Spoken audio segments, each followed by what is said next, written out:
నమస్తే, very good morning. Welcome to Magadha news. నేను SS Lakshmi. ఇంటింటికి గోవు మగధా నినాదం. ఇవాళ టాపిక్ ఏంటి అంటే సమాజంలోని కొన్ని విష నాగుల గురించి మాట్లాడాలి అనుకుంటున్నాను నేను ఈరోజు. ఎస్, భయంకరమైన విష నాగులు. రేపు సమాజాన్ని కాటేయడానికి విషం చిమ్ముతున్న కొన్ని విష నాగుల గురించి మాట్లాడాలి అనుకుంటున్నా. అయితే విషనాగులైనా ఏదైనా సమాజానికి సంబంధించి కాబట్టి అసలు సమాజంలో ఒక వ్యక్తి ప్రవర్తన, ఒక వ్యక్తి లైఫ్ అనేది దేనితో ముడిపడి ఉంటుంది అంటే గనక సామాజిక కోణం అనేది ఒకటి ఉంటుంది. అంటే సమాజంలో నీ విలువ ఏంటి, నీ పాత్ర ఏంటి, నీ ఏం సాంప్రదాయాన్ని పాటిస్తున్నావు, నువ్వు ఎలాంటి వ్యక్తిత్వాన్ని కలిగి ఉన్నావు, అసలు నువ్వు ఉన్నాక కానీ నువ్వు పోయాక కానీ నీ ముద్ర ఏంటి, అసలు నువ్వేంటి, నువ్వు అసలు ఏంటి, ఇంతే. నువ్వేంటి అని చెప్పేది సమాజంలో నీ కోణం. అలాగే రాజకీయ కోణం మనుషుల్ని ప్రభావితం చేస్తూ ఉంటుంది. రాజకీయం, పరిపాలన ఇవన్నీ కూడా రూల్ చేసేది అవే. కాబట్టి దానికి అనుగుణంగా మనం ఎలా ఉన్నాం, ఎంతవరకు ఈ రాజకీయాలని మనం అలవరుచుకొని రాజకీయంగా జీవితాన్ని కూడా చిన్నాభిన్నం చేసుకుంటూ ఉన్నాం. అలా కాకుండా మంచి రాజకీయంతో, మంచి పరిపాలనతో అటు సమాజంలో మన పాత్ర, అలాగే పాలకపక్షం పాత్ర ఎలా ఉంటుంది, ఇది 2. ఇక 3, చారిత్రక దృక్కోణం. చారిత్రకంగా మనం ఎలా ఉంటూ ఉంటాం అంటే చరిత్ర తెలుసుకొని మన జీవన విధానాన్ని, జీవన శైలిని, అది పొలిటికల్గా రాజకీయాలు కావచ్చు, సామాజికంగా ఒక వ్యక్తి మనుగడ కావచ్చు, ఒక వ్యక్తి జీవించే విధానం కావచ్చు, ఇవన్నీ కూడా చారిత్రకంగా మాత్రమే ఆధారపడి ఉంటాయి. అవునన్నా కాదన్నా మనకి ఆ DNA పెనవేసుకుని మనతో అది డ్రైవ్ చేస్తూ ఉంటుంది. ఇది చరిత్ర, రైట్. ఈ 3 అంశాలు కాకుండా ఇప్పుడు నేను చెప్పిన ఈ 3 కోణాలే మనిషి జీవితాన్ని ప్రభావితం చేస్తూ ఉంటాయి సొసైటీలో. ఇవి కాకుండా మరొక కోణం ఈరోజు పట్టి పీడిస్తోంది. కొన్ని సంవత్సరాలుగా ఇది మొత్తం ఒక వికృత రూపంగా మారి విషపు నాగులాగా తయారైన మరొక కోణం, అదే స్త్రీ కోణం. ఈ మాట అనడానికి నాకే సిగ్గేస్తుంది, నాకే ఇబ్బంది అనిపిస్తుంది. ఎందుకంటే ఒక స్త్రీని అయ్యుండి కొంతమంది స్త్రీలు విషపు నాగుల్లాగా తయారయ్యారు సొసైటీలో అని అనడానికి నాకే సిగ్గేస్తుంది. ఎందుకు అంటే ఇది అందరి స్త్రీలను అనడం కాదు, అసలు ఎట్టి పరిస్థితులు ఇది అందరి స్త్రీలకు వర్తించదు, కొందరు స్త్రీలకు మాత్రమే వర్తిస్తుంది. మరికొంతమంది స్త్రీలు ఉంటారు, మంచి మహిళలు, బంగారు తల్లులు. వాళ్ళ కుటుంబం కోసమో, వాళ్ళ కెరియర్ కోసమో, వాళ్ళకి ఎన్ని కష్టాలు ఉన్నా దిగమింగుకుని యుద్ధాలు చేసే మహిళలు ఉంటారు. సమాజంలో తాము నిలబడడం కోసం యుద్ధాలు చేసే మహిళలు ఉంటారు. సమాజంలో తమను తాము ప్రూవ్ చేసుకోవడానికి మగవాడికి ఈక్వల్గా తమ వ్యక్తిత్వాలని, క్యారెక్టర్ని నిలబెట్టుకుంటూ వెళ్లే బంగారు తల్లుల గురించి కాదు ఇక్కడ మాట్లాడేది. అలాంటి వాళ్ళకి సంబంధించింది కాదు ఈ ఎపిసోడ్. వాళ్ళు అసలు చూడాల్సిన అవసరం కూడా లేదు. నేను మాట్లాడుతున్నది విషపు నాగులుగా మారి సమాజాన్ని తమ కోరల్లో బంధించుకోవాలి అని కాసుకొని కూర్చున్న ఈ స్త్రీ విషపు నాగుల గురించి మాత్రమే. ఎందుకు ఇంత కఠినంగా చెప్పాల్సి వస్తుంది అంటే ఈ మధ్యకాలంలో జరుగుతున్న అనేక ఇన్సిడెంట్స్, అనేక సంఘటనలు సమాజాన్ని అసలు ఎటువైపు తీసుకెళ్తున్నాం మనం అర్థం కావట్లేదు. ముఖ్యంగా అంటే ప్రతి రాష్ట్రంలో లేదా, ప్రతి దేశంలో లేదా అని అడిగే వాళ్ళకి నేను ఇక్కడ ఒక విషయం చెబుతాను. ఇక్కడ మనం తెలుగు వాళ్ళగా తెలుగు ప్రాంతాల గురించి మాట్లాడతాం, భారతీయులుగా భారతదేశం గురించి మాట్లాడతాం. అలాగే ఇంకో దేశం మన దేశాన్ని ఏమైనా తప్పుగా మాట్లాడినప్పుడు మన దేశంలోని గొప్పతనం గురించి మాట్లాడతాం. కానీ ఈ రోజే మన దేశంలో ఉన్న వాళ్ళు పక్క దేశాలను చూసి నక్క వాతలు పెట్టుకున్న విధానం ఏదైతే ఉందో అది మొత్తం మన వ్యవస్థని దిగజార్చేలాగా ఉంది. ముఖ్యంగా భారతదేశ పరువుని దిగజార్చేలాగా ఉంది. భారత మాత అని స్త్రీమూర్తిగా గౌరవించుకున్న మన నేల ఈరోజు అగౌరవం పాలయ్యేలాగా ఉంది. ఎందుకు ఇంత కఠినంగా చెబుతున్నాను అంటే ఈ మధ్య కాలంలో వరుస పెట్టి బయటకు వస్తున్న సెలబ్రిటీ విష నాగులు, సెలబ్రిటీ విష నాగ స్త్రీలు. ఎందుకంటే ఇదే కెరియర్లో కష్టపడుతున్న మహిళలు అనేక మంది ఉంటారు, వాళ్ళు ఎంచుకున్న కెరియర్లో అనేక మంది ఉంటారు. కాబట్టి వీళ్ళు చేసే ఈ చెడ్డ పనులు, పైకి అమాయకంగా కనబడుతూ వీళ్ళు చేసిన అకృత్యాలు బయటకు వస్తుంటే ఏ అమ్మాయిని నమ్మాలో, ఏ అమ్మాయిని నమ్మకూడదో, మంచి అమ్మాయిలు కూడా చెడు ముద్ర పడేలాంటి అవకాశాలకి ఇలాంటి వాళ్ళ వల్ల కారణమవుతోంది. ఎందుకు ఈ వరుసగా ఎవరెవరు లిస్ట్ ఉన్నారో చెబుతాను. నెంబర్ 1 విష్ణుప్రియ, తర్వాత మంగ్లీ, తర్వాత అశూర్ రెడ్డి, ఆ తర్వాత రోజువారీ జరుగుతున్న మర్డర్ కేసులు. అందులో భాగంగా రీసెంట్గా ఒక లేడీ, సరే సెలబ్రిటీ కాదులే కానీ భర్తని చంపడానికి సుఫారీ ఇచ్చి, కొంతమంది గ్యాంగ్కి సుఫారీ ఇచ్చి కారు వెంబడించి చంపడానికి ఒక పెద్ద ప్లానే వేసింది మామూలు మహిళ. ఒకటి.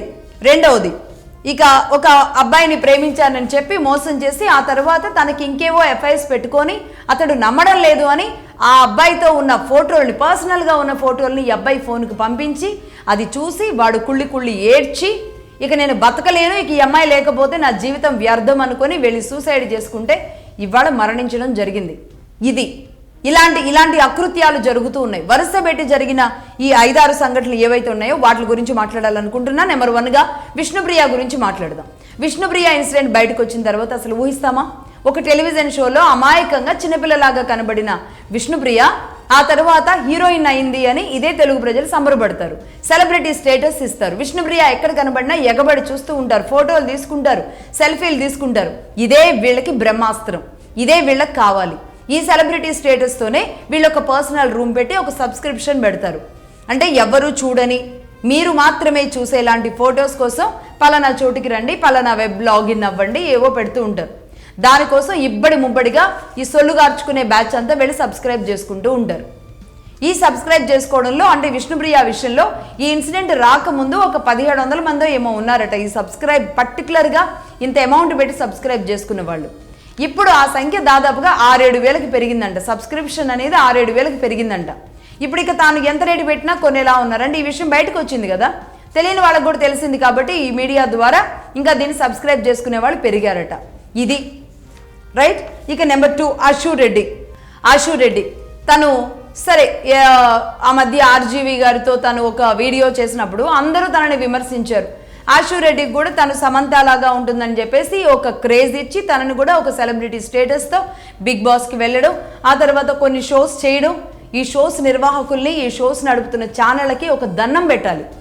ఎలాంటి వాళ్ళని తయారు చేసి ఈరోజు తెలుగు సమాజం మీదకు వదిలారో, నిజంగా ఎంత దారుణమైన షోస్ నిర్వహించి ఇలాంటి వాళ్ళని సమాజం మీదకు వదిలారు. వీళ్ళకి కాస్త సెలబ్రిటీ స్టేటస్ ఇస్తారు. ఈ సెలబ్రిటీ స్టేటస్ కాస్త వీళ్ళకు కూడా రేపు ఎవరు కాల్ చేసినా ఇక పొంగి పొరలిపోతూ ఉంటారన్నమాట. ఇదే అబ్బాయిలు. ఆశు రెడ్డి ఇక పెళ్లి దాకా వచ్చింది అంటే ఎవరితో అయినా ఇంకేమైనా ఉంటుందా? అలాగే ఒక ఎన్ఆర్ఐ పెళ్లి దాకా వచ్చాడు. అలా ఒక 9.5 కోట్లు ముట్ట చెప్పాను అని చెప్తున్నాడు. ఒక 5 కేజీల బంగారం కూడా అంట. ఇక బంగారం ధరలు పెరిగే వరకు ఇక ఆశు రెడ్డి దక్కట్లేదు, బంగారం దక్కట్లేదు అనుకున్నాడో ఏమో. ఇప్పుడు కంప్లైంట్ ఇచ్చి మొత్తం విషయాలు, ప్రూఫ్స్, ఎంతెంత బ్యాంక్ అకౌంట్లు ఎలా ట్రాన్స్ఫర్ చేసింది, వాళ్ళ చాట్ ఏంటి, అలాగే ఆశు రెడ్డికి కాల్ చేస్తే ఏం బెదిరిస్తోంది, ఆ ఆడియో అందరం చూశారు కదా. ఏం బెదిరిస్తోంది తాను, మీరు ఏంటి నేను హెరాస్మెంట్ కేసు పెడతాను, నీకు ప్రస్తుతానికి నేను మే తర్వాత 1.5 కోటి ఇస్తాను, మిగతా నేను కెరియర్లో సెట్ అయిన తర్వాత ఇస్తాను, నువ్వు ఇంకా నన్ను ఇబ్బంది పెడితే కనుక నేను ఊరుకునేది లేదు, నీ మీద హెరాస్మెంట్ కేసు పెట్టి ఇబ్బంది పెడతాను, కేసు పెట్టేస్తాను, డబ్బులు తీసుకున్నది కాక పెళ్లి చేసుకుంటానని ఎరవేసింది కాక డబ్బులు అడిగే వరకు కేసు పెడతాను అని మాట్లాడుతున్న తీరు ఇది వీళ్ళని సెలబ్రిటీలుగా పూజించేది. ఇక నెంబర్ 3 మంగ్లీ. మాకు కూడా తెలుసు, మాతో పాటు కలిసి పనిచేసింది. మంచి భావన ఉండేది. ఎందుకంటే ఒక గిరిజన తండాల నుంచి వచ్చిన ఒక అమ్మాయికి అద్భుతమైన స్వరం, ఆ సరస్వతి కటాక్షంగా చూడాలి. అలాంటి అమ్మాయి ఈరోజు ఏ స్థాయిలో ఎలాంటి కేసుల్లో ఇరుక్కుంది, అంచెలంచెలుగా ఎదిగింది. నిజంగా ఎట్టుండే మంగ్లీ ఎట్టయింది మంగ్లీ అన్నట్టుగా మారిపోయింది, చాలా ట్రెండీగా అయిపోయింది. సరే, జీవితంలో ఎదుగుదల అనేది సహజం, ఎదగాలి, ప్రతి ఒక్కళ్ళు నిలబడాలి. అలా నిలబడిన వ్యక్తి కాస్త ఫామ్ హౌస్లో అది డ్రగ్స్ తీసుకున్నారా లేదా కానీ ఫామ్ హౌస్లో బర్త్డేలు చేసుకుని ఎలాంటి వాళ్ళనో పిలిచే స్థాయికి వెళ్ళడం, సరే అదొకటి ఎత్తు అనుకున్నారు. కానీ ఇప్పుడు మైక్రో ఫైనాన్స్ వరకు తన ఇష్యూస్ వెళ్ళాయి అంటే ఏం అర్థం చేసుకోవాలి? తన వెనక ఏం నడుస్తుంది? తనకు తెలియకుండా నడుస్తుందా? అంటే డబ్బు సంపాదన, డబ్బుని చూసిన తర్వాత ఈజీ మనీ కోసం అలవాటు పడి కష్టపడడం తగ్గించేసి ఈజీగా ఎలా డబ్బు వస్తే అది, దానికి జనాలు నాశనం అయిపోయినా పర్వాలేదు అనుకునే మైండ్ సెట్లోకి మహిళలే వెళ్ళిపోవడం నా బాధ. ఇక్కడ ఇందులో ఒక 4 అబ్బాయిలు ఉన్నా నేను ఈ ఎపిసోడ్ చేసేదాన్ని కాదు. మహిళలు, వరుసపెట్టి మహిళలు, అది కూడా సెలబ్రిటీలు, ఇదే తెలుగు ప్రజలు గొప్ప వ్యక్తులుగా ఇష్టపడేవాళ్ళు వీళ్ళు. ముఖ్యంగా మంగ్లీ లేని బతుకమ్మ సంబరాలు ఉంటాయా? మంగ్లీ లేని శివరాత్రి ఉంటుందా? ఎంత చక్కటి పాటలు పాడి వీళ్ళు వెనక చేసే పనులు ఇవా? దేవుడు హర్షిస్తాడా? సరస్వతి హర్షిస్తుందా? నీకు అంత సరస్వతినిచ్చినప్పుడు దానికి ఇంకా వన్నె తెచ్చి ఇంకా అద్భుతమైనవి కష్టపడి ఇంకొక స్థాయిలో ఉంటే ఎంత గర్వపడతారు? మంగ్లీ చేసిన పని ఇది. తన గొంతును నమ్ముకోకుండా ఈజీ మనీ కోసం వెంపర్లాడిందో, కాల్ మాట్లాడిందో, ఒక స్టెప్ ముందుకేసిందో, ఉచ్చ అయితే బిగిసింది. తప్పు చేసింది అనేది చుట్టుపక్కలకు మొత్తం. తను కూడా ఒక ఫోన్ కాల్ ఏదో మాట్లాడుతుంటే ఓపెన్గా అవతల వ్యక్తుల్ని ఏమంటుంది, ఎమ్మెల్యేనో వాడెవడో ఏదో బూతులు తిట్టేస్తుంది. వాళ్ళ నోట్లో నుంచి రావాల్సిన మాటలు ఇవా? అసలు రియల్ క్యారెక్టర్స్ ఎలా ఉన్నాయి ఇవి వెనక? ఇవి రైట్, ఈ విధంగా రైట్. వీళ్ళ ముగ్గురు మాత్రమే కాదు, ఇక రోజువారీ జరుగుతున్న మర్డర్లు, రోజువారీ మహిళలు చేయిస్తున్న మర్డర్లు, వాటిలో ఇరుక్కుంటున్న మహిళలు, వాళ్ళ గురించి మాట్లాడాలి. అలాగే సుఫారీ ఇచ్చి భర్తను లేపేయాలనుకున్న మహిళ, అలాగే ఇంకొకళ్ళు నువ్వు చచ్చిపోతావా లేదా, నేను నా ఇష్టం వచ్చినట్టు తిరుగుతాను అన్నట్లుగా లవ్ చేసిన అబ్బాయిని ప్రాణాన్ని చిదివేసినట్టు కదా ఆ అమ్మాయి ఆ ఫోటోలు పంపించి, అదొక ఇన్సిడెంట్. ఇలా వీళ్ళ అందరూ ఎవరైతే ఉన్నారో వీళ్ళకి నేను ఒక్కటైతే చెబుతాను, దిగజారుతున్న సమాజపు విలువలకి బై ప్రోడక్ట్స్ వీళ్ళంతా. వీళ్ళ ముగ్గురు శాంపిల్ మాత్రమే. కనబడని దరిద్రాలు ఇంకా అనేకం ఉన్నాయి. దొరికితేనే దొంగ. అందుకే నేను వీళ్ళని జస్ట్ శాంపిల్ పీసులు మాత్రమే అని చెప్తున్నాను. అసలు సమస్య ఇంత జటిలం అవ్వడానికి, సమాజ కోణంలో విషపు నాగుల్లాగా కొంతమంది స్త్రీలు మారడానికి గల కారణాలు ఏంటో మనం తెలుసుకోవాలి. దీనికి మగధా న్యూస్ ఒక 4 అంశాలు చెబుతుంది. అదేంటి అంటే, 1, నేను మహిళను, మహిళా సానుభూతి, ఉమెన్ విక్టిమ్, నేను మహిళను, ఇదే బలం, చట్టం కల్పించిన బలం నెంబర్ 1. ఇక నెంబర్ 2, పెరిగిపోతున్న వినియోగ సంస్కృతి. వినియోగం అంటే నువ్వు ఏ బ్రాండ్ కారు కొన్నావు, నేనేం బ్రాండ్ కారు కొన్నా, నువ్వు ఎంత విల్లా కొన్నావు, నేను ఎంత విల్లా కొన్నా, డబ్బును చూయించుకోవడానికి, షోప్ టబ్స్ చేయడానికి. రెండోది ఇది. ఇక నెంబర్ 3, పతనమైన కుటుంబ వ్యవస్థ రోజు రోజుకి నిర్వీర్యం అవుతోంది. అది ఏ స్థాయిలో నిర్వీర్యమైందో నెక్స్ట్ చెప్తాను. ఇక అలాగే మీడియా అండ్ సినిమాలు, మీడియా ప్రభావం ఏ స్థాయిలో ఉంది, ఈరోజు సోషల్ మీడియా రూపంలో కానీ సినిమాల రూపంలో కానీ ఎలా ఉంది, ఈ 4 అంశాల గురించి మాట్లాడదాం. మొట్టమొదటిగా మహిళా విక్టిమ్, మహిళా కార్డు ఎంత బలంగా పనిచేస్తుంది అంటే, విష్ణుప్రియ కావచ్చు, మంగ్లీ కావచ్చు, లేకపోతే అశురెడ్డి కావచ్చు, ఎవరైనా సరే వీళ్ళు బయటకు వచ్చినప్పుడు వాళ్ళకి ఏమైనా హాని కలిగినా, వాళ్ళు ఏమైనా ఇబ్బంది పడ్డా, వాళ్ళు ఏమైనా కన్నీరు పెట్టుకున్నా జరిగేది ఏంటి, ఉమెన్ విక్టిమ్ కార్డు. అందరూ వాడేదేంటి, ఉమెన్ విక్టిమ్ కార్డు. ఎవరికైనా సరే ఉన్న అస్త్రం, నేను స్త్రీని, నన్ను మహిళని ఇంత ఏడిపిస్తున్నారా, ఈ మాటలు ఏవైతే వస్తున్నాయో, ఇదే చట్టం కల్పించిన ఈ బలమే ఈరోజు సమాజానికి పెను సవాల్గా మారింది. ఒక మహిళనయ్యుండి ఈ మాట అంటుంటే నాకే ఇబ్బందిగా ఉంది. ఎందుకంటే మహిళ లీగల్లీ ఇమ్యూన్, మహిళ స్త్రీ అనేవాళ్ళు లీగల్లీ ఇమ్యూన్.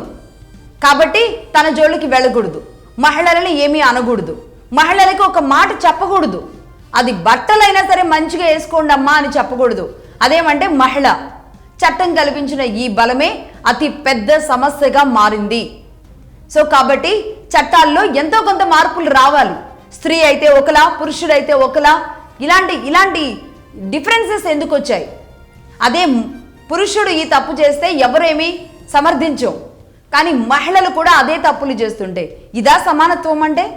మగవాళ్ళతో పాటు మేము కూడా ఇలాంటి తప్పులు చేసుకుంటూ వెళతామనేదే సమానత్వమా? ఎక్కడికి వెళుతున్నాం? చట్టాన్ని ఎలా దుర్వినియోగం చేసుకుంటోంది ఈరోజు మహిళ. అది కాస్త సమాజం మీద ఎలాంటి విషాన్ని చిమ్ముతుంది, ఎంతమంది మహిళలని తనలాంటి అమ్మాయిలో, తనలాంటి మహిళలో అనుకునేలా చేస్తోంది. ఒక రెస్పెక్ట్ ఇచ్చే స్థానం కాస్త ఎలా దిగజారిపోతుంది. ఇందులో నెంబర్ 1 చట్టం. ఆ చట్టం ఏం చెప్తోంది? నేను మహిళని, నేను మహిళా విక్టిమ్ కార్డు వాడొచ్చు, మహిళలకి సానుభూతి ఉంటుంది, మహిళ కాబట్టే సానుభూతి ఉంటుంది, మహిళ కాబట్టే జాగ్రత్తగా హ్యాండిల్ చేయాలి. ఇది మహిళకి మాత్రమే చుట్టమైన చట్టం. అది ఎంత విచ్చలవిడిగా వెళ్ళింది అంటే, అరిస్టాటిల్ అన్నట్టు ఒక వ్యక్తి క్యారెక్టర్ చూడాలి అంటే అతనికి పూర్తి అధికారం ఇచ్చి చూడాలి అని. అలాగే absolute power leads to absolute corruption అన్నారు అరిస్టాటిల్. అంటే ఒక వ్యక్తికి పూర్తి అధికారాన్ని ఇచ్చి చూస్తే అప్పుడు తెలుస్తుంది అతడు దాన్ని ఎంత దుర్వినియోగం చేయగలడు అని. సేమ్ ఎగ్జాక్ట్లీ ఇక్కడ కూడా అలాగే జరుగుతుంది. ఈ మహిళా విక్టిమ్ కార్డ్ అనేది ఎక్కువగా వినియోగించడం వల్ల, ఎక్కువగా వాడడం వల్ల అది ఎక్కడి దాకా వెళ్ళిపోయింది అంటే మహిళ మనుగడకి, మహిళ మీద ఒక భయంకరమైన మచ్చబడడానికి కారణంగా మారింది ఈరోజు. ఇది ఎందుకు నేను ఇంత సూటిగా చెబుతున్నాను అంటే, ఒక అమ్మాయి తప్పు చేస్తే సమాజం చూసే కోణం ఒకటి, అదే ఒక అబ్బాయి తప్పు చేస్తే సమాజం చూసే కోణం ఒకటి. ఎందుకు అమ్మాయిని ఒకలాగా అబ్బాయిని ఒకలాగా ఎందుకు చూస్తున్నాం? చట్టం ఎందుకు అమ్మాయిలకు ఇంత వెసులుబాట్లు ఇచ్చింది? ముఖ్యంగా 498A కావచ్చు, లేకపోతే ఫేక్ డైవర్స్ కేసులు కావచ్చు, ఫేక్ రేప్ కేసెస్ కావచ్చు, ఏదైనా సరే మహిళ చెప్పింది అంటే కనుక అది నమ్మాలి. బట్ ఒకప్పుడు మహిళలు వేరు. 1950s సిక్స్టీస్లోనో ఉన్న మహిళలు ఏదైనా చెప్పారు అంటే దానికి అది నిజమే అయి ఉంటుంది. కానీ ఇప్పుడు చెబుతున్న మహిళల్లో వాస్తవాలు ఏంటి, అవాస్తవాలు ఏంటి ఏమీ అర్థం కాకుండా ఉంది. ఎందుకంటే ఆ మధ్యకాలంలో కేరళలో జరిగిన ఇష్యూ గుర్తు తెచ్చుకోవాలి. ఆమె ఏం చేసింది, తను తగులుతున్నాడు అని చెప్పి ఒక వీడియో చేసి దాన్ని మొత్తం సమాజం మీదకి ఒక విషం లాగా చిమ్మేసింది. అది కాస్త అతడు కావాలనే తాకినా అతడికి ఆ శిక్ష విధించవచ్చు, కాకుండా తాకినా, తనకు తెలియక తాకినా అది కాస్త ఎక్కడి దాకా వెళ్ళింది, సమాజంలో నలుగురికి తలెత్తుకోలేక ఎవరికి తన ముఖం చూపించలేక సూసైడ్ చేసుకున్నాడు అతడు. అతడి వీడియోని ఏకంగా నలుగురు మధ్య వదిలేసింది ఆ మహిళ. ఇలాంటి ఘటనలు ఎన్ని జరుగుతున్నాయి. అవమాన భారాలు భరించలేక 4 గోడల మధ్య ఉరులేసుకుంటున్న వాళ్ళు, చనిపోతున్న వాళ్ళ సంఖ్య కూడా పెరుగుతోంది మహిళా విక్టిమ్ కార్డుల వల్ల. అలాగే ఇంకొక విషయం, మ్యారిచువల్ రేప్స్. నిన్నగాక మొన్నే అది సుప్రీంకోర్టు విషయంలో ఒక తీర్పు వెలువడింది. ఈ విషయం కూడా ఎందుకు చెప్తున్నాను అంటే రీసెంట్గా నిన్న కాకుండా మొన్న వచ్చింది ఈ ఇష్యూ. అది కూడా సుప్రీంకోర్టులో వచ్చింది ఈ అంశం. మ్యారిచువల్ రేప్ అంటే పెళ్ళైన మహిళని తన భర్త రేప్ చేస్తున్నాడు అని కోర్టు దాకా వెళ్ళడం. ఇది ఇక ఎంత ఘోరమైన కేసు అంటే దానిని బివి నాగరత్న గారు హ్యాండిల్ చేశారు. నిజానికి జస్టిస్ నాగరత్న గారు, బివి నాగరత్న గారు మహిళలకు తప్పుంటే మహిళల్ని చెళ్ళు అనిపించేలాగా ఇస్తారు తీర్పులు. కొన్ని తీర్పులు మహిళల తప్పు ఉన్న విషయాల్లో కూడా ఆవిడ స్ట్రైట్గా చెబుతారు. అంతేకాదు ఆ మధ్య ఒక కేసులో కూడా కొన్ని విషయాలకు సంబంధించి ఆవిడ ఇంటర్వ్యూ ఇచ్చారు. అందులో కూడా చెప్పారు దాదాపుగా 50 to 60% కేసులన్నీ మహిళలు పెడుతున్నవి. ఈ 498A కానీ లేదా డౌరీ హెరాస్మెంట్ ఇలాంటి రేప్ కేసులన్నీ కూడా 50 to 60% అనేది ఫేక్ కేసులే అని చెప్పేశారు ఆవిడ ఒక జస్టిస్ అయ్యుండి. అంటే అంత తీవ్రంగా ఉంది సమస్య. అలాగే రీసెంట్గా ఆవిడ హ్యాండిల్ చేసిన కేసు గురించి కూడా మాట్లాడదాం. లివ్ ఇన్ రిలేషన్షిప్లో ఉన్నారు వాళ్ళిద్దరు, వైఫ్ అండ్ హస్బెండ్ కాదు, లివ్ ఇన్ రిలేషన్షిప్లో ఉన్నారు. మరి వాళ్ళని ఏమంటారో ఏమో తెలియదు. దీనికి మాత్రం మళ్ళీ ఇవే కోర్టులు గ్రీన్ సిగ్నల్ కూడా ఇచ్చేస్తూ ఉంటాయి. దీన్ని కూడా తప్పు పట్టాలి. 5 ఏళ్ళు కలిసి ఉన్నారు, పిల్లల్ని కూడా కన్నారు. కానీ ఇప్పుడు ఆమెకి ఇష్టం లేదంట, అతడు రేప్ చేస్తున్నాడు అని చెప్పేసి కేసు సుప్రీంకోర్టు దాకా వెళ్ళింది.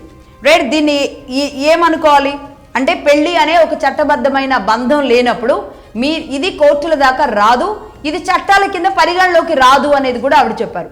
అలాగే పెళ్లి అనే ఒక బంధంలో ఉన్నప్పుడు దానికి ఎలాంటి చట్టపరంగా ఎలాంటి చర్యలు తీసుకోవాలో ఆ విధంగా ముందుకు వెళ్ళొచ్చు అని చెప్పారు. అలాగే ఇందులో ఈవిడ ఇంకో మాట కూడా అన్నారు, విక్టిమ్ షేమింగ్ చేస్తున్నాము అనుకోవద్దు. ఇలాంటివి ఏవైతే ఉంటాయో ఈ ప్రశ్నలు అడుగుతూ ఈ కేసులో ఇలా మాట్లాడుతున్నాము అంటే విక్టిమ్ని కించపరిచే ఉద్దేశం ఇది కాదు. ముఖ్యంగా వాళ్ళు తీసుకోవాల్సిన ఒక చట్టం కింద ఉండి పెళ్లి చేసుకుంటే ఒక రకంగా ఉంటుంది.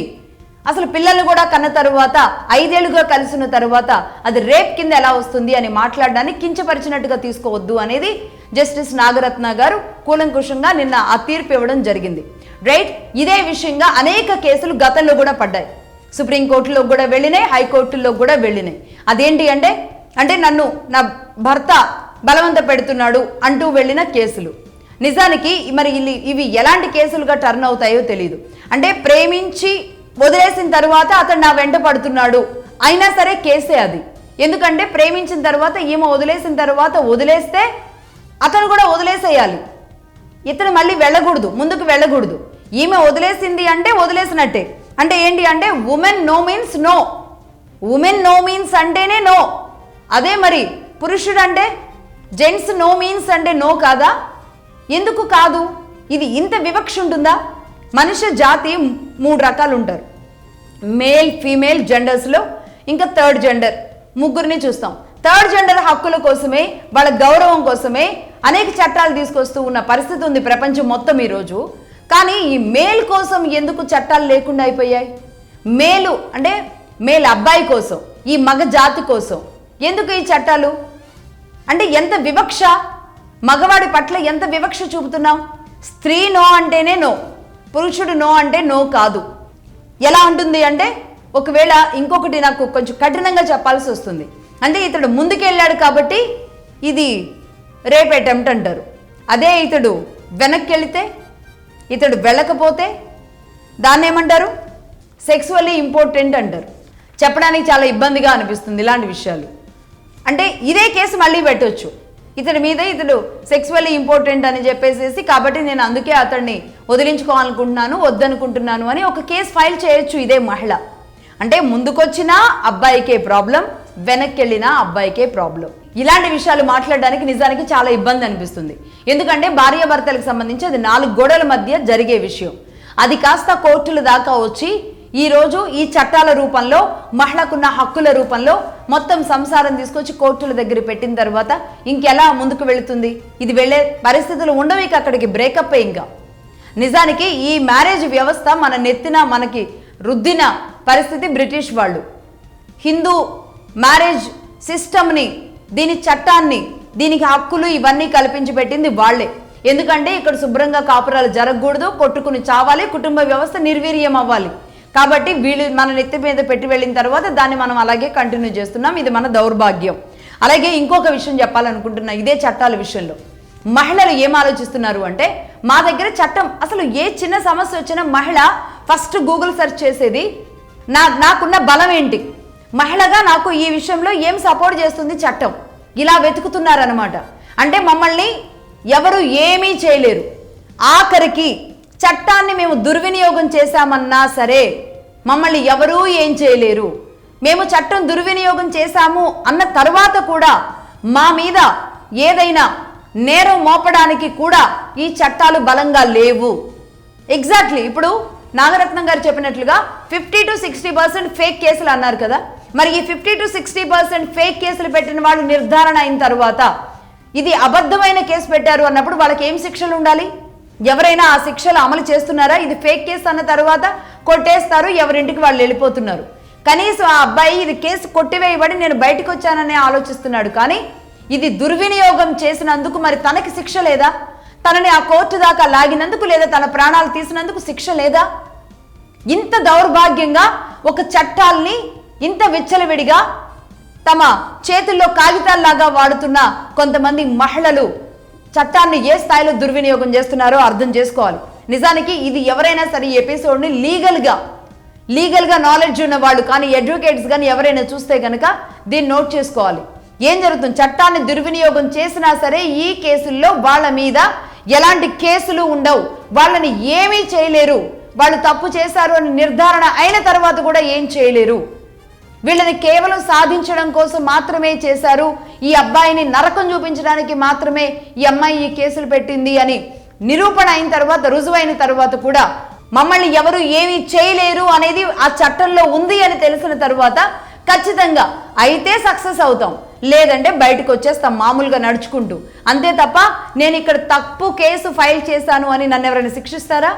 ఇదే బలం, ఇదే బలమైన అస్త్రం ఈరోజు అనేక మంది మహిళల చేతుల్లో అనవసరంగా దుర్వినియోగం అవుతుంది. ఈ చట్టం అనేది, ఈ అస్త్రం అనేది దుర్వినియోగం అవుతుంది సొసైటీలో, పర్టికులర్గా భారతదేశంలో. ఇది వాస్తవం. ఇక నెంబర్ 2 అదేంటంటే పెరిగిన వినియోగ సంస్కృతి, డబ్బు మహిమ. డబ్బు ఉంటేనే లైఫ్. నువ్వెంత బంగారం, నేనెంత బంగారం ఉంది, నీ దగ్గర ఎన్ని విల్లాలు ఉన్నాయి, మా దగ్గర ఎన్ని విల్లాలు ఉన్నాయి, నువ్వేం బ్రాండెడ్ కారు, మేమేం బ్రాండెడ్ కారు, బ్రాండెడ్ ఫోన్స్, ఇంకా అన్నింటిలో కూడా కంపేర్ చేసుకుంటూ ఈ వినియోగ సంస్కృతిని పెంచుకోవడం. మహిళల్లో ఇది ఎక్కువైపోయిన తరువాత ఇంకా కుటుంబాల్లో సమస్యలు ఎక్కువైపోయినాయి. సర్దుకుపోవడం మానేసిన తరువాత సమస్యలు ఎక్కువైపోయినాయి. కేవలం డబ్బు ప్రాధాన్యంగా ఏ పని చేయడానికైనా సరే దిగజారుతున్నారు. కేవలం డబ్బు మాత్రమే కావాలి. ఏం చేశాము, ఏం వ్యక్తిత్వం, ఏం పని చేస్తే ఆ డబ్బు వచ్చిందో కూడా అవసరం లేదు. కష్టపడకుండా వస్తే ఇంకా బెస్ట్. డబ్బు మాత్రమే రావాలి, దానికి దేనికైనా దిగజారాలి. ఎందుకు అంటే ఇక్కడ షోప్ డబ్బు చూయించుకోవాలి సమాజానికి. తన డబ్బు, తన పరపతి, తనకున్న ఇమేజ్ చూపించుకోవడానికి చేసే అకృత్యాలు, దానికోసం జరిగేదే పెరిగిపోయిన వినియోగ సంస్కృతి. అంటే కొనడం విపరీతంగా కొనడం, ఇలాంటివన్నీ కూడా ఒకవైపు వెళ్తుంది. ఇక నెంబర్ 3 పతనమైన కుటుంబ వ్యవస్థ. పతనమైన కుటుంబ వ్యవస్థలో ఇక్కడ ఆశురెడ్డి ఫాదర్ మాట్లాడింది, వాళ్ళ నాన్నగారు మాట్లాడింది ఒకటి చూడాలి. వాళ్ళ నాన్నగారు ఏమంటున్నారు? వాళ్ళ అమ్మ తాను వాళ్ళు ఇష్టం వచ్చినట్టు చేసుకుంటున్నారు, నేను ఎంత చెప్పినా వినలేదు అనే ఒక స్టేట్మెంట్ ఆయన ఇచ్చారు. ఇలాగే అంటే తన బిడ్డలు ఈరోజు ఎలా ఉన్నారో అలాగే వాళ్ళ తల్లులు ఎలా ఉన్నారో వాళ్ళని చూసి చెప్పొచ్చు. నిజానికి తమ బిడ్డల్ని ఈరోజు సంపాదించే వస్తువుల్లాగా ఎక్స్పోజింగ్లు చేయించి ఒక బార్బీ డాల్స్ని కనుక మనం ఎలా రెడీ చేసి పక్క నుండి తీసుకొస్తామో అలా తీసుకొస్తూ ఉన్నారు కొంతమంది తల్లులు. దానికోసం తమ బిడ్డ పైట చెంగు పైకి వెళ్ళిపోతే కిందకి లాగేలాంటి ఘోరమైన స్థితిలోకి వెళ్ళిపోయారు. నిజంగా ఇలాంటి కఠినమైన మాటలు అంటున్నందుకు నాకే చాలా ఇబ్బందిగా అనిపిస్తుంది. కన్న తల్లులే పక్క నుండి ఈ విధంగా వాళ్ళ డ్రెస్ అప్ చేసుకొని వాళ్ళని ఇలా బొమ్మల్లాగా కదలకుండా ఎక్స్పోజింగ్లు చేయిస్తూ తీసుకొస్తున్న పరిస్థితి ఉంది చూడండి. ఇదంతా దేనికోసం? కేవలం డబ్బు కోసం. కుటుంబ వ్యవస్థ పతనమయ్యి నిర్వీర్యం అయిపోయిన తరువాత జరిగే పరిస్థితులు, పరిణామాలు ఇవి. కుటుంబంలో ఉన్నప్పుడు తండ్రో తాతో లేదా నలుగురిలో ఉన్నప్పుడు ఆ పిల్లలు ఎలా ఉండాలి, ఎలాంటి ప్రవర్తనతో కలిగి ఉండాలి అని చెప్పేవాళ్ళు. అంతేకాదు, నీ వల్ల మంచి పేరు రాకపోయినా పర్లేదు కానీ చెడ్డ పేరు మాత్రం రావద్దు అని ఒకప్పుడు తల్లిదండ్రులు నేర్పించేవాళ్ళు. కనీసం 80s 90s వరకు ఆ సంస్కృతి కొనసాగింది. ఇప్పుడు జెన్జీ అంటున్నారు, ఇది ఏం సంస్కృతో, ఆ తర్వాత మారబోయే పరిస్థితులు ఎలా ఉంటాయో తెలియదు. కానీ ఈరోజు ఎంత షార్ట్ బట్టలు వేసుకుంటే వాళ్ళ పిల్లలు అంత గ్రేట్ అన్నట్టుగా తల్లిదండ్రులే ఫీల్ అవుతున్నారు. నువ్వు ఏమన్నా చేయి, గుట్టు చప్పుడు కాకుండా చేయి, నువ్వు ఏమన్నా చేయి, సంపాదించి తీసుకురా. ఇదే తల్లిదండ్రులు ప్రబోధిస్తుంటే పిల్లలు ఇంకా మంచి మార్గంలో ఎలా వెళతారు చెప్పండి? ఎంత ఘోరంగా పిల్లల్ని తయారు చేస్తున్నారు తల్లిదండ్రులే ఇవాళ రేపు. అసలు వాళ్ళు ఏం చేస్తున్నారో, వాళ్ళ నడవడిక ఎలా ఉందో, వాళ్ళ ప్రవర్తన ఎలా ఉందో, వాళ్ళ కోసం సమయం వెచ్చించే అవకాశం ఇస్తున్నారా తల్లిదండ్రులు? వారి కోసం టైం ఇస్తున్నారా? వాళ్ళు బయటికి వెళితే ఎవరిని కలుస్తున్నారు, వాళ్ళ ఫోన్స్ ఏంటి, ఎవరితో మాట్లాడుతున్నారు అనేది చూడగలుగుతున్నారా? వాళ్ళ డ్రెస్సింగ్, అసలు ఫస్ట్ ఆఫ్ ఆల్ ఆ పిల్లలు వేసుకునే డ్రెస్సులు, వాళ్ళు కొనుక్కునే డ్రెస్సులతోనే తల్లి అన్న వాళ్ళకి ఒక అవగాహన రావాలి. ఇది సెలబ్రిటీల గురించి మాత్రమే కాదు, అనేక మంది ఉద్యోగాలు చేసుకుంటున్న వాళ్ళు, బిజినెస్లో ఉన్నవాళ్ళు, వీళ్ళు కూడా వాళ్ళ పిల్లలు సాటర్డే సండే అయితే ఒక బ్లాక్ డ్రెస్, అది కూడా చిన్న డ్రెస్సులు వేసుకొని బయటకు వెళుతుంటే ఆ తల్లిదండ్రులకు తెలియదా? అంటే హైఫైలోకి వెళ్ళిపోతున్నారు బిడ్డలు, పెద్ద సర్కిల్ ఫామ్ అయింది కాబట్టి వాళ్ళు ఇలాగే ఉండాలి ఈ రోజుల్లో అని భ్రమంలో బతికిపోతున్న తల్లిదండ్రులు రేపు జరగబోయే పరిస్థితులు, పరిణామాలు చూసి నెత్తి నోరు బాదుకుని ఏడ్చినా ఉపయోగాలు ఉండవు. ఎవరు చెబుతున్నారు? ఎంతమంది తల్లిదండ్రులు చెబుతున్నారు? మంచి పేరు తేకపోయినా పర్లేదు, చెడ్డ పేరు మాత్రం తీసుకురావద్దు, ఈ కుటుంబం పరువు తీయొద్దు, ఈ గ్రామం పరువు తీయొద్దు, మన వంశం పరువు తీయొద్దు అని ఎంతమంది చెప్పగలుగుతున్నారు? ఏ పిల్లలకి ఎవరు నేర్పిస్తున్నారు? అసలు పరువు అంటే ఏంటో ఎంతమంది పిల్లలకి అర్థం తెలుసు ఈరోజు? నిజానికి సంస్కారం నేర్పించడంలో సమాజం వెనుకబడిపోయింది. సంస్కారాలని వదిలేశాం. కుటుంబాలైతే ముఖ్యంగా పూర్తిగా వదిలేశాయి. ఇది కుటుంబ వ్యవస్థ నిర్వీర్యం అవ్వడానికి గల కారణాలు. అనేక మంది ఎన్నో రకాలుగా దీన్ని బోధించడానికి ఇస్కాన్ లాంటి చోట, లేదంటే రామకృష్ణ మఠాల లాంటి చోట ఈ సంస్కారాల కోసం ఎన్నో క్లాసులు ఇదే సమ్మర్లో నిర్వహిస్తూ ఉంటారు. వీలైతే నేను ఇక్కడ ఎక్స్ప్లెయిన్ చేస్తున్నా, వీలైతే మన దగ్గర ఉన్న రామకృష్ణ మఠంలోకి తీసుకువెళ్ళండి. బోధమాయానంద స్వామి ఉంటారు అక్కడ చాలామంది వాళ్ళకి నేర్పించే గురువులు ఉంటారు, అనేక మంది స్వామీజీలు ఉంటారు. వాళ్ళు ఒక వివేకానందుడు ఏం చేశాడు, రామకృష్ణుడు ఏం చేశాడు, ముఖ్యంగా ఈ విద్యార్థుల్లో యువతలో లోపిస్తున్న సంస్కారాలు ఏంటి, ఏవి నేర్చుకుని అడుగులు ముందుకు వేయాలి అనేది నేర్పిస్తారు. కనీసం ఇప్పటికైనా సరే ఏదో ఒక తల్లిదండ్రులు ఎక్కడో అక్కడ సంస్కారాలు నేర్పించే ప్రయత్నాలు చేయాల్సిన అవసరం ఉంది. ముఖ్యంగా ఈ గాడి తప్పుతున్న కుటుంబాలలోని పిల్లలకి నేను పర్టికులర్గా చెబుతున్నా. మంచి వెళ్ళేవాళ్ళు, మంచి కుటుంబాలు, వాళ్ళ గురించి ఇక్కడ సందర్భం కాదు, అసలు వాళ్ళ గురించి మనం మాట్లాడడం లేదు. కేవలం గాడి తప్పుతున్న కుటుంబాలు ఏవైతే ఉన్నాయో వాటి గురించి. అలాగే నెంబర్ 4 అది మీడియా అండ్ సినిమాలు. ఇక దీని గురించి నేను చెప్పేదానికంటే మీరు ఇంకా చెప్తారు.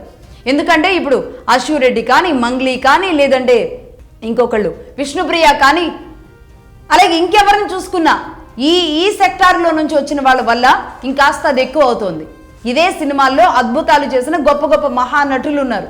కానీ ఇప్పుడు విప్పితేనే వాళ్ళు హీరోయిన్, లేదంటే ఆ స్థాయిలో ఉండే ఆ రేంజ్, ఆ క్రేజ్ అవంతా కూడా వాళ్ళకి అది మాత్రమే రావడం అనేది సినిమాల ద్వారా జరుగుతున్న ఒక దౌర్భాగ్యమైన పరిస్థితి.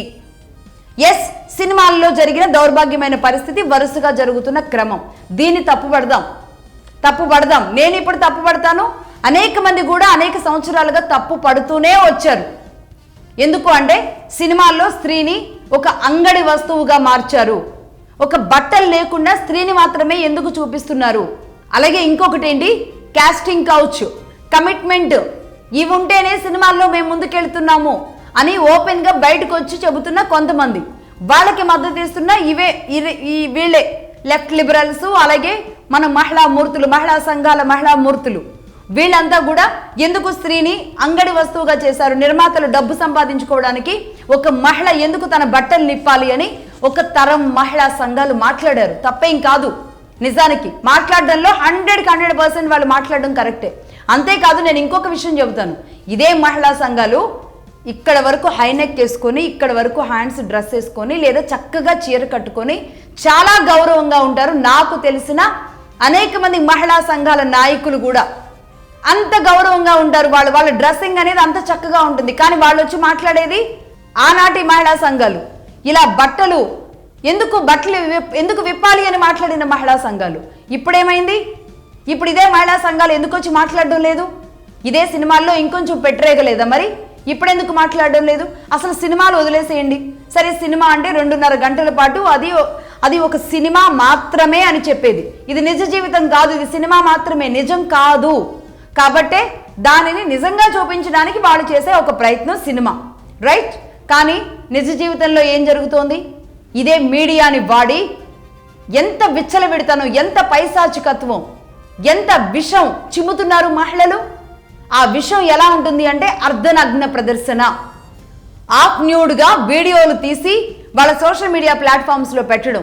ఇన్స్టాలు, అనేక రకాల ప్లాట్ఫామ్స్ ఉన్నాయి కదా, ఈ ప్లాట్ఫామ్స్లో వాళ్ళవన్నీ సగం బట్టలతో, విచ్చలవిడి డ్యాన్సులతో, పిచ్చి పిచ్చి బూతులతో. ఇందులో పెళ్ళైన మహిళలు ఉంటున్నారు, 50 ఏళ్ళు 40 ఏళ్ళు ఉన్న మహిళలు ఉంటున్నారు, పెద్ద పెద్ద పిల్లలు ఉన్న వాళ్ళు ఉంటున్నారు. వాళ్ళ టాలెంట్ని, వాళ్ళ పెర్ఫార్మెన్స్ని చూయించుకోవడం తప్ప అనడం లేదు. అలాగే కొంత కంటెంట్ జనరేట్ చేసే వాళ్ళు ఉంటారు. అంటే కుటుంబాల్లో ఎలా ఉంటుంది పరిస్థితి, లేదంటే కుటుంబాల్లో తాము ఎలా ఉన్నారు, ఒక కంటెంట్ జనరేట్ చేసి కొంత నవ్విస్తూ ఉండేవాళ్ళు, లేదంటే ఒక మెసేజ్ పంపించేవాళ్ళు, లేదంటే వాళ్ళలో ఉన్న టాలెంట్ సింగింగ్ కానీ, డ్యాన్స్ కానీ, వంటలు కానీ, లేదంటే ఇంటిని అలంకరించుకోవడం కానీ, ఇలా అనేక విషయాలని సబ్జెక్ట్ బేస్డ్ నడిపించే యూట్యూబ్ ఛానల్స్, యూట్యూబర్స్, మహిళా రాణులు, మహిళా మణులు అనేక మంది ఉన్నారు. బట్టలు ఇప్పేసి నటిస్తున్న వాళ్ళు ఎవరైతే ఉన్నారో వాళ్ళందరికీ నేను చెబుతున్నాను, ఎంత దారుణంగా దిగజారిపోయారంటే ఆ కుటుంబ సభ్యులు పట్టించుకోరా, వదిలేశారా తెలీదు. మీరే చూడండి, కొన్ని ఇన్స్టాల్లోకి వెళ్ళి చూడండి, దాదాపుగా 50 to 60% ఇన్స్టాలు బూతుల్లాగా తయారైనాయి. అనేక రకాల బూతులు ఈరోజు సమాజం మీదకి విషం చిమ్ముతున్నారు. నేను మహిళని, నేను విప్పేస్తున్నాను చూడండి అని. ఇక్కడ ఎవరు కమిట్మెంట్ అడిగారని వీళ్ళు విప్పుతున్నారు, ఎవరు కాస్టింగ్ అవుట్ చేశారని విప్పుతున్నారు, ఎవరి కోసం విప్పుతున్నారు? డబ్బు కోసం. డబ్బు వస్తే చాలు. మరి దీని గురించి మహిళా సంఘాలు మాట్లాడరా? మహిళా సంఘాలు మాట్లాడాలి కదా. మీరెందుకు ఇప్పుతున్నారు అని దీని మీద ఉద్యమాలు జరగాలా లేదా? ఎవరికి అంటే దీన్ని వద్దనే అబ్బాయిలు ఉంటారా? చూపిస్తే చూసే వాళ్ళే ఉంటారు. లేదు అంటే దీన్ని అసహించుకునే వాళ్ళు ఉంటారు. నిజంగా ఎంతమంది అబ్బాయిల మనసుల్లో రగులుతున్న అగ్ని జ్వాలలో తెలుసా ఇవి? మహిళల పట్ల మండుతున్న అగ్ని జ్వాలలు ఇవి. ఈ ప్రశ్నలన్నీ అనేక మంది అబ్బాయిలే, పురుషులే అడగాలనుకుంటున్నారు. వాళ్ళందరి తరపున నేను అడుగుతున్నాను. నిజంగా ఈరోజు వ్యవస్థ ఎంత దారుణంగా ఉంది అంటే అంత దారుణంగా ఉంది. ఇది మగవాళ్ళు మాట్లాడితే అది మళ్ళీ వాళ్ళ మీద కేసులు పడతాయి. ఎందుకంటే స్త్రీని మాట్లాడకూడదు. అందుకే నేను స్త్రీని అయి ఉండి మాట్లాడుతున్నాను. ఇదే స్త్రీల పట్ల ఎవరు ఏ కేసు పెట్టుకున్నా సరే నేను భయపడేది లేదు. వాస్తవాలు ఇవే, సమాజంలో జరుగుతున్నది ఇదే. ఎవరు మిమ్మల్ని డిమాండ్ చేశారని ఆఫ్ న్యూడ్ ఫొటోస్ అన్నీ కూడా వీడియోల్లో పెడుతూ ఉంటారు. ఎందుకు ఇన్స్టాల్లో పెడుతూ ఉంటారు? అది మా ఇష్టం, మా ఇన్స్టా అనుకునే పరిస్థితికి వెళ్ళిపోతుంటే ఇంకా మహిళకు రెస్పెక్ట్ ఎక్కడుంటుంది? ఇదే మీడియాని మంచి కోసం కాకుండా ఇలాంటివి వాడుతుంటే ఏమనుకోవాలి? దీనిని ప్రోత్సహించలేక, దీన్ని తప్పని చెప్పలేక మహిళా సంఘాలు నలిగిపోతున్నారా? ఆ విషయాన్నైనా ఒప్పుకోవాలి. ఈరోజు సొసైటీలో ఇలాంటి సమస్యలు ఉన్నాయి, రోజు రోజుకి పెను ప్రమాదంగా మారుతుంది ఈ సమస్య అనేదైనా ఒప్పుకోగలగాలి. 40 ఏళ్ల క్రితం ఏ పెట్టుబడిదారి వ్యవస్థ అయితే మహిళని అంగడి సరుకుగా వాడుతుంది అని అన్నారో అదే మహిళలు 40 సంవత్సరాల తరువాత మహిళ మారిన పరిస్థితిని చూసి సిగ్గుతో తలదించుకుంటున్నారు. అవునా కాదా? యాక్సెప్ట్ చేయాల్సిన అంశమా కాదా ఇది? అలాగే ఇంకొంతమంది మాట్లాడతారు, పురుషుడు ఎవరైనా సరే స్త్రీని మంచి బట్టలు కట్టుకోమ్మా అనగానే నీ చూపు స్త్రీ బట్టల దగ్గరే ఆగిపోయింది, నీ నాగరికత అక్కడే ఆగిపోయింది అని మాట్లాడుతూ ఉంటారు. అంటే అది మాట్లాడిన మగవాడు ఎవరైతే ఉన్నాడో ఇక అతడికి నాలెడ్జ్ లేదు, నాగరికత లేదు. అతడొక మేల్ చావనిస్ట్, అతడొక మగ మృగం. ఇదే కదా మాట్లాడేది. తప్పు చేసిన మగాడు రెచ్చిపోయి ఒక స్త్రీని తప్పు చేసిన వాడినేమో మగ మృగం అంటాం. అలాగే ఇది తప్పమ్మా అని చెప్పిన మగవాడినేమో మేల్ చావనిస్టు లేదంటే పురుషాహంకారం అని చెప్పి అనేక రకాల ముద్రలు వేస్తూ ఉంటాం. నిజం చెప్పండి, ఒక్కసారి ఆలోచించండి. అసలు మనిషి నాగరికత మొదలైంది ఎక్కడి నుంచి? బట్టల నుంచి కాదా? మనిషి నాగరికత బట్టలతోనే మొదలైంది. మానవ జాతికి మరో జాతికి ఉన్న డిఫరెన్స్ కేవలం బట్ట మాత్రమే, బట్టలు మాత్రమే. లేదు అంటే మనం కూడా జంతువులం, మనం కూడా మృగాలం అవుతాం. నేను మృగాన్ని కాదు, నేను జంతువుని కాదు, మీ జాతి జంతు జాతి, నాది మానవ జాతి అని సగర్వంగా మనిషి మారి నాగరికంగా మారింది. మొట్టమొదటిగా మారింది బట్టలు కప్పుకోవడంతోనే, సిగ్గు రావడంతోనే, తన శరీరాన్ని దాచుకోవడంతోనే మొదలైంది. స్టిల్ ఈ రోజుకి మగవాడు దాన్ని కంటిన్యూ చేస్తున్నాడు, కానీ కొంతమంది స్త్రీలు దాన్ని వదిలేశారు. ఇదే ఈరోజు సమాజం పట్ల ఒక విషపు నాగులాగా విషం కక్కుతోంది. ఇది కాస్త ఇలాగే స్ప్రెడ్ అయ్యి వెళ్ళిపోతే స్త్రీ అనే ఉనికికి ప్రమాదంగా మారుతుంది. అసలు స్త్రీ అంటేనే అసహించుకునేలాంటి పరిస్థితికి వెళుతుంది. స్త్రీ పట్ల ద్వేషం పెరుగుతుంది. ఈ 4 అంశాల్లోనే స్త్రీ ఆక్యుపై అయిపోతోంది. ఈ 4 అంశాల చుట్టూ చట్రంలోనే తిరుగుతోంది. తనను తాను ఎస్టాబ్లిష్ చేసుకోవడానికి మరొకరెవరో ఫేమ్ అయ్యారు కాబట్టి నేను కూడా ఫేమ్ అవ్వాలి, సెలబ్రిటీ అవ్వాలి కాబట్టి తనకు మించిన ఎక్స్పోజింగ్ చేస్తాను అనేలాంటి ఘోరమైన భావనలోకి వెళ్ళిపోతోంది. తనను తాను నిర్వీర్యం చేసుకోవడం మాత్రమే కాదు, కుటుంబ వ్యవస్థను కూడా దిగజార్చుతోంది. ముఖ్యంగా మగవాళ్ల పట్ల నేను మళ్ళీ చెబుతున్నాను, ఈ మంచి చెబితే మనువాదులనో ఛాందసవాదులనో పురుషాధిక్య ప్రపంచమనో మాట్లాడుతున్న వాళ్ళు తమను తాము అర్థం చేసుకోవాలి. రేపు తమ కొడుకులో లేదంటే తమ నెక్స్ట్ తరాలో ప్రశ్నిస్తే గనక ఈ ఫోటోలు చూసి ఏం సమాధానం చెబుతారు అని తమకు తాము మారాల్సిన అవసరం ఉంది. ఈరోజు హీరోయిన్లకు పోటీగా నేను ఉన్నాను అని మురిసిపోతున్న సామాన్యమైన కుటుంబాల్లోని మహిళలు కూడా ఆ ట్రాప్లో పడుతున్న వాళ్ళు కాస్త కట్టడి చేయాల్సిన అవసరం ఇంట్లో ఉన్న మగవాళ్ళకు కూడా ఉంది. రైట్, ఇది మొత్తంగా ఈ విషపు నాగులు అని ఎందుకు అన్నాను అంటే ఈ సెక్షన్ అంతా కూడా సమాజం మీద ఇలాంటి కోణాలతో విషం చిమ్ముతున్నారు కాబట్టే. దీనికి కంక్లూజన్ ఏంటి? ఏం చేయాలి? సమాజంలో ఎలాంటి మార్పు రావాలి? వస్తుందా? ఆ హోప్ ఉందా? ఏదో ఒక చిరు ప్రయత్నంగా మొదలు పెడితే సాధ్యం కాకుండా ఉంటుందా? అందుకే నేను ఈ భావజాలాన్ని తీసుకున్నాను. ఎస్, ఎగ్జాక్ట్గా. ఎందుకంటే ఇప్పటి వరకు ఒక్క ఫిలాసఫీ మాత్రమే చూస్తూ వచ్చింది సొసైటీ. ఏంటి ఆ ఫిలాసఫీ? మహిళ కోసమే, మహిళ మాత్రమే, మహిళ గురించే, మహిళ చుట్టూ మాత్రమే తిరిగిన ఈ చట్టాలు. కాబట్టే ఈ ఫిలాసఫీని ఇంకో కోణంలో నుంచి వినిపించే వాళ్ళు లేకుండా అయిపోయారు. ఈ ఫిలాసఫీ పట్ల, మహిళలు చేస్తున్న ఈ అకృత్యాల పట్ల కొంతమంది మహిళలు, మళ్ళీ నోట్ దిస్ పాయింట్, కొంతమంది చేస్తున్న ఈ అకృత్యాల పట్ల గట్టిగా గళం వినిపించేవాళ్ళు, ఆ ఫిలాసఫీని డ్రైవ్ చేసేవాళ్ళు, దానిని తీసుకొచ్చి సమాజం ముందు పెట్టేవాళ్ళు, జరుగుతున్న పరిస్థితుల్ని అందరూ ఎవరి గొంతులో వాళ్ళు దిగమింగుకుంటూ భరిస్తున్నారే కానీ దీన్ని గొంతు బయటికి తీసుకొచ్చేవాళ్ళు ఎవరూ లేకుండా అయిపోయారు. అందుకే మగధా న్యూస్ ఈ విషయంలో ఎవరు తప్పు చేసినా సరే అది క్రిమినల్ కేసులుగా, ఇలా ప్రజల్ని మోసం చేయడానికి వీళ్ళు చేస్తున్న కేసులుగా కానీ, లేదంటే ఈ స్కిన్ షోలు చేస్తూ సమాజాన్ని వక్ర మార్గంలో తిప్పుతూ మహిళ పరువుని, మహిళ గౌరవాన్ని దిగజారుస్తున్న వాళ్ళకి కానీ, వీళ్ళందరి విషయంలో ఈ ఫిలాసఫీని మగధా న్యూస్ వినిపిస్తూనే ఉంటుంది. అందులో భాగంగా మేము కొన్ని సూచనలు చేస్తున్నాం. ఎంతలో కొంత మార్పు రావడానికి తీసుకోవాల్సిన చర్యలు, జాగ్రత్తలు ఏంటి? ముఖ్యంగా చట్టాల్లో మార్పులు రావాలి. ఒక చట్టం జరగాలి. ఇది చర్చ అందరిలో కూడా నడవాలి. ఈ చర్చ గురించి నలుగురు డిస్కస్ చేయాలి.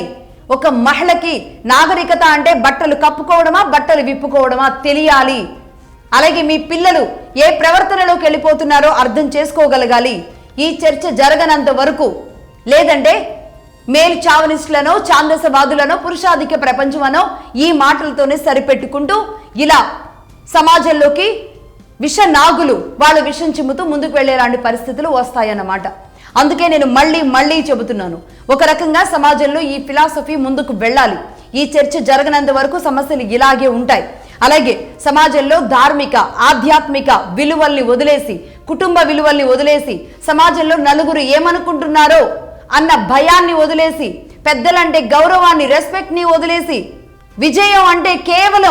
విజయం సక్సెస్ అంటే కేవలం డబ్బు మాత్రమే అని డబ్బు చుట్టూ తిరుగుతున్న, డబ్బు కోసం మాత్రమే పరితపిస్తున్న అనేక మంది స్త్రీలు ఎవరైతే ఉన్నారో వాళ్ళు తమ క్యారెక్టర్ని దిగజార్చుకుంటున్నారు. ఇది వాస్తవం. దీంతో పాటు వీళ్ళు అంటే ఇప్పటి వరకు నేను చెప్పిన ఈ 3-4 మాత్రమే కాదు, వీళ్ళు కేవలం శాంపిల్ పీసెస్ మాత్రమే. ఇలాంటి వాళ్ళు అనేక మంది ఉన్నారు. వీళ్ళు కేవలం పాత్రధారులు, సూత్రధారులు మాత్రమే. ఈ పాత్రలు మాత్రమే కాదు, అనేక మంది, ఇంకెంతో మంది ఉన్నారు. ఇలాంటి వాళ్ళు వస్తూనే ఉంటారు, పోతూనే ఉంటారు. 4 రోజుల తర్వాత వీళ్ళ గురించి అందరూ మర్చిపోతారు. మళ్ళీ కొత్త క్యారెక్టర్లు మళ్ళీ పుట్టుకొస్తూ ఉంటాయి. ఇలాంటి వాళ్ళు వందల సంఖ్యలో, నిజానికి చెప్పాలంటే వేల సంఖ్యలోనే ఉన్నారని చెప్పాలి. అందుకే వీళ్ళకి భయం, బాధ్యత, గౌరవం, ప్రేమ, బాంధవ్యాలు, ఎమోషనల్ రిలేషన్స్ ఇవన్నీ అర్థమయ్యేలాగా చేయగలగాలి. అది స్త్రీలైనా పురుషులైనా సరే. ఒక తల్లి పెంచేటప్పుడు వీళ్ళిద్దరిని ఈ విధంగా పెంచినప్పుడు ఇద్దరు ఈక్వల్గా పెరుగుతారు. ఆ మధ్య వరకు మగవాడు ఆడపిల్ల పట్ల ఎలా ఉండాలో మాత్రమే నేర్పించుకుంటూ రావాలి అనేది మనందరం ఇదే మీడియా ద్వారా జరిగిన అకృత్యాలు, ఆడపిల్లల మీద జరిగిన అకృత్యాల సమయంలో మగవాడిని ఎలా పెంచాలి నేర్పించుకుంటూ ఉండాలి. తల్లి, తండ్రి, స్త్రీలతో ఎలా వ్యవహరించాలి అనేది చిన్నప్పటి నుంచే మగపిల్లాడికి చెప్పాలి అని మనం ఏదైతే మాట్లాడామో ఇప్పుడు స్త్రీలకు కూడా చెప్పాల్సిన అవసరం వచ్చింది. నిజానికి స్త్రీలకు ఒకప్పుడు అలా చెప్పేవాళ్ళు. అలా ఎందుకు చెబుతున్నారు, స్త్రీలకు మాత్రమే ఎందుకు ఈ కట్టుబాట్లు అని చెప్పేసి దాన్ని అంతా కూడా పూర్తిగా నిర్వీర్యం చేసుకుంటూ వచ్చారు. కానీ ఇప్పుడైనా సరే మొదలు పెట్టండి. ఆడపిల్లలకి చెప్పాల్సింది ఏంటి, ఒక మగపిల్లాడి పట్ల ఎలా ఉండాలి, సమాజం పట్ల ఎలా ఉండాలి, నీ కెరియర్లో నువ్వు ఎలా ఎదగాలి, అలాగే నీ స్త్రీతత్వం అది అందరికీ రాదు. స్త్రీతత్వం అంటేనే ఒక ప్రకృతి, ఒక అద్భుతం. అలాంటి స్త్రీతత్వాన్ని నువ్వు ఎలా కాపాడుకోవాలి. స్త్రీగా ఉండాలి, పురుషుడు పురుషుడిగా ఉండాలి.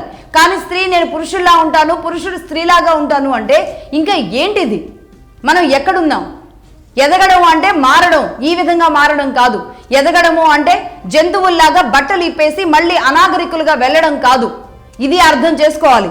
అందుకే భయం, బాధ్యత, గౌరవం, ప్రేమ, బంధుత్వాలు, బాంధవ్యాలు ఇవన్నీ తెలియాల్సిన అవసరంతో పిల్లల్ని పెంచాల్సిన అవసరం ఉంటుంది. వీటన్నిటితో పాటు చట్టాల్లో మార్పు రావాలి. ఎలా మార్పు రావాలి అంటే ఆ చట్టాల్లో మార్పులు జెండర్ ప్రామాణికంగా కాదు, నేరం ప్రామాణికంగా ఉండాలి. ఏదైనా సరే అంటే స్త్రీ తప్పు చేస్తే ఒక రకంగా, పురుషుడు తప్పు చేస్తే ఒక రకంగా నేరం తర్వాత వాళ్ళ మీద పడే శిక్షలు ఉండకూడదు. జెండర్ ఆధారంగా కాదు, నేరం ఆధారంగా ఉండాలి చట్టాల్లో తీసుకోవాల్సిన మార్పులు. అలాగే నెంబర్ 2, పిల్లల పెంపకంలో ముందుగా బట్టలు ఎలా కప్పుకోవాలి, బట్టల అవసరం ఏంటి అనేది, అలాగే విలువలు కూడా నేర్పిస్తూ పెంచాలి. ఇంటి నుంచి మాత్రమే సంస్కారాలు మొదలవుతాయి. 4 తగిలించైనా సరే పిల్లలకి విలువలు నేర్పించాల్సిందే. నెంబర్ 2. నెంబర్ 3, విద్యా సంస్థల్లో కూడా అవగాహన నేర్పించాలి. విద్యా సంస్థలు ఈరోజు ఆ కల్చర్, ఈ కల్చర్ అని చెప్పి టీచర్లే సగం బట్టలు వేసుకొని వస్తుంటే ఇంకా విద్యార్థులు ఏం నేర్చుకుంటారు? టీచర్లే ఒక రకంగా అనేక స్కూళ్లలో అసభ్యంగా వస్తుంటే పిల్లలు ఏం నేర్చుకుంటారు? టీచర్లను చూస్తూ కాలం గడుపుతారా? విద్యా సంస్థల్లో కూడా ప్రమాణాలు పెంచాలి. విద్యా సంస్థల్లో విలువలు నేర్పించాలి. ముందుగా గురువు అలా ఉన్నప్పుడు విద్యార్థి కూడా అలా ఉంటాడు. ఇంకా చెప్పాలంటే తల్లిదండ్రుల కంటే ఎక్కువ సమయం గడిపేది విద్యాలయాల్లోనే. ఈరోజు ఆ కల్చర్, ఈ కల్చర్ అంటూ, లేదంటే ఐబీ అంటూ, ఇంకో కల్చర్ అంటూ ఈరోజు ఎలాంటి టీచర్లను మనం చూస్తున్నాం? ఎందుకు ఈ స్కూళ్ళల్లో ఈ టీచర్లను ఎందుకు ఎరగా వేస్తున్నారు? గ్లామర్ ఎరా, జ్ఞానం ఎర వేయాలి ఈరోజు విద్యాలయాలు. అంతేగాని గ్లామర్ ఎరలు అవసరం లేదు. ఇంత దారుణంగా ఉన్నారు. దీంతో పాటు జెండర్ సమానత్వం అంటే నేను ఇంతకు ముందు చెప్పినట్లుగా జెండర్ సమానత్వం అనేది స్త్రీ పట్ల ఎలా ఉండాలి అని మాత్రమే కాదు, ఒక పురుషుడి పట్ల కూడా ఎలా వ్యవహరించాలి, ఎలా ఉండాలి అనేది స్త్రీకి నేర్పించాల్సిన అవసరం ఉంది. ఎందుకు ఇంత కఠినంగా చెప్పాల్సి వస్తుంది అంటే మారిన పరిస్థితులు మన కళ్ళ ముందే మనం చూస్తున్న వాళ్ళే ఇలాంటి ఘోరాలు, అకృత్యాల్లోకి చొరబడిపోతూ ఉన్నారు అంటే ఇంకా తెలియని వాళ్ళు ఎంతమంది ఇలాంటి నేరాలు చేస్తున్నారు? ఇంకా సమాజాన్ని ఇంకా ఏ టర్న్ చేస్తారు? ముఖ్యంగా స్త్రీ పట్ల నిన్న ఆ మధ్య చెప్పినట్లు రష్యా స్త్రీల మీద గౌరవం ఉంటుంది, భారతీయ స్త్రీ పట్ల మళ్ళీ గౌరవం దిగజార్చుకునేలా ఉండకూడదు. మరీ ముఖ్యంగా తెలుగు స్త్రీలు ఇంకా కట్టు బొట్టులో కాస్త నాణ్యతలో మన వాళ్ళు వేరే రకంగా ఉంటారు. అలాంటి వాళ్ళ పట్ల అగౌరవంగా మన ప్రాంతం మీద కూడా మచ్చ వేసేలాంటి బిహేవియర్ దయచేసి చేయొద్దు అని ప్రభుత్వాలు కూడా చర్యలు తీసుకోవాలి. ప్రభుత్వాలు కూడా వాళ్ళ కార్యక్రమాలు, వాళ్ళు నిర్వహించే కార్యక్రమాలు, లేదంటే టీవీ షోస్లో కూడా ముబ్బడిగా ఇష్టం వచ్చినట్టు చేయడానికి ఇది తెలుగు సంస్కృతి అని నేర్పించాలి. ఇవన్నీ మార్పులు జరగనప్పుడు ఇలాగే ఉంటాం. ఇప్పటికైనా సరే అంటే కళ్ళ ముందే ఇన్ని జరుగుతున్నా మాట్లాడకుండా ఉంటే ఏమైపోతాం?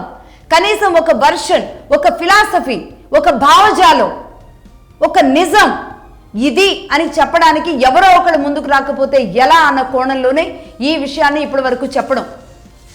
కాబట్టి నేను ఫైనల్గా ఒకటే చెబుతున్నాను, 2 ఆడజాతి మగజాతి 2 సమానమే అన్నప్పుడు సమానంగా బట్టలు వేయాలి, సమానంగా పెంచాలి, సమానంగా తీర్చిదిద్దాలి. అంతేకాని ఈరోజు మగవాడు అసలు మగ జాతే కాదు, అసలు మగవాడు మనిషే కాదు అన్నట్టుగా ఈరోజు అన్ని రకాలుగా మగవాడి మీద జరుగుతున్న ఈ దాడులతో మగవాడు రేపు ఇంకొక రకంగా మృగాడిలాగా మారితే సమాజం ఉండదు. ఇంకా స్త్రీతత్వాన్ని కాపాడుకోవాలి. ఇదే నేను ఫైనల్గా చెప్తున్నాను. That's all for now. చూస్తూనే ఉండండి మగధా న్యూస్.